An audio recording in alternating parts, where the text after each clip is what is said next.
The dark web isn't just rumor, it's a digital alleyway where nothing is policed. Most of what moves down there: illegal drugs, hacked data, weapons, and worse. A joint Europol-Carnegie study estimates 57% of active markets move contraband every single day. Tonight, 3 first-hand accounts prove curiosity can cost you more than a click. A restless, tech-savvy teen bored past midnight launches Tor, bouncing through a chain of exit nodes like a spy. They scroll past walls of gibberish addresses until one link glows crimson.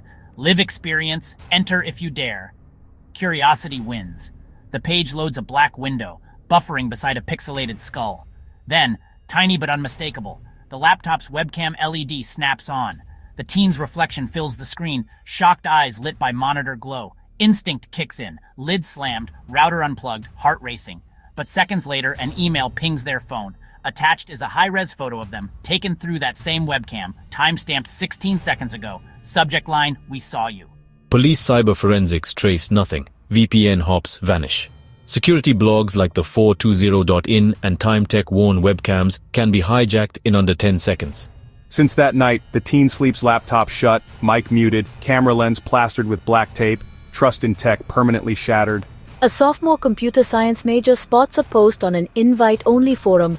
Beat my puzzles, earn 0.5 BTC. Think you're smarter than Cicada 3301. The first riddles are harmless ciphers hidden in image metadata. By day 2, clues reference the student's actual dorm printer queue. Someone is inside the campus network. At 2 a.m., the chat box types by itself. What color are your bedsheets tonight? Chill? Absolute. They yank USB drives, kill Wi-Fi. Still, the final level arrives. An MMS image of their townhouse shot from the street 5 minutes earlier, red target reticle overlay. Panic sparks a purge. Every device factory reset, new phone, new SIM, 2-factor everything. They even swap dorm rooms. Cybercrime analysts later revealed similar games are run by thrill-seeker hackers who collect private data like trophies. It's not a puzzle, it's stalking in interactive form. Content creator plus boredom equals dangerous trend. Buying dark web mystery boxes for unboxing views. A plain package, no return label, arrives reeking of bleach.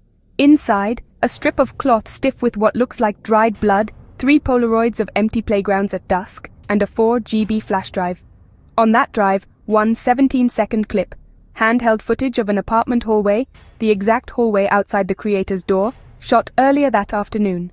Floorboards groan, camera pans to their doormat, then feed cuts. That night, 3:07 a.m. Faint scratching at the door. Next night, louder, accompanied by a whispered, "Open up." 7 nights in a row until they break the lease and leave everything behind.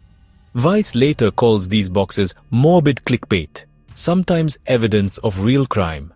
For viewers, it's entertaining. For the buyer, the nightmare rode home in cardboard. Digital rabbit holes feel safe behind a screen, but every click leaves a breadcrumb. Still brave? Cover your cam, lock your accounts, and think twice before diving beneath the indexed web. Subscribe for weekly techno-horror deep dives before someone subscribes to you.